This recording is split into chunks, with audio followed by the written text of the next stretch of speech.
அவருக்கு ஏற்பட்ட மன உளைச்சல் அது காரணம் எதிர்க்கட்சி தான் சார். அவர் பரோட்டா பார்சல் கட்டின மாதிரி இருக்குதுமா அவர் காது, என்ன ஆச்சு அவருக்கு? உங்க காது அடிபட்டிருக்கு அப்படின்னு கேக்குறாங்க, நான் சொல்லிடுறேன் சார். அவருக்கு என்ன ஆச்சுன்னா காதுல கேட்டிருக்க பக்கத்துல வந்து கல்லோடி கல்லோடி கல்லோடி ஓடி ஓடி. சார் நாங்க ஒத்துக்கிறோம் சார், மீனவ சமுதாயம் எங்களுக்கு ரொம்ப பிடிக்கும், கதவை திறந்தா கடல், இது எல்லாம் ஒத்துக்கிறோம் சார். எத்தனை தடவை சார், எத்தனை தடவை சார்? சாரி சார், எமோஷன் ஆயிட்டார்.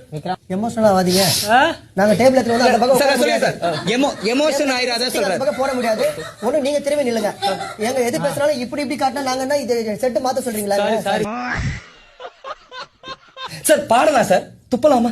பாட்டை பத்தி எவ்வளவு விஷயங்கள் இருக்கு, எவ்வளவு புனிதமான விஷயங்கள் இருக்கு. எங்க சார் சாப்பிடுறப்ப எப்படி சார் கேட்பாங்க? பனானா தான் சார். கிச்சன்ல போய் வலிக்கு எத்தனை பேர் விழுந்திருக்காங்க சார்? இன்னைக்கு நேத்து இருந்த 2 பேர் இன்னைக்கு இல்ல சார். காரணம் அவங்க தான் சார். இவங்களோட ஸ்டாட்ஸாவே பயன்படுத்துற விஷயம் என்ன அப்படின்னு பாத்தீங்கன்னா, போறப்ப யாரும் நடந்து போயிட்டு அப்படி துப்பிட்டு போயிடுறாங்க சார்.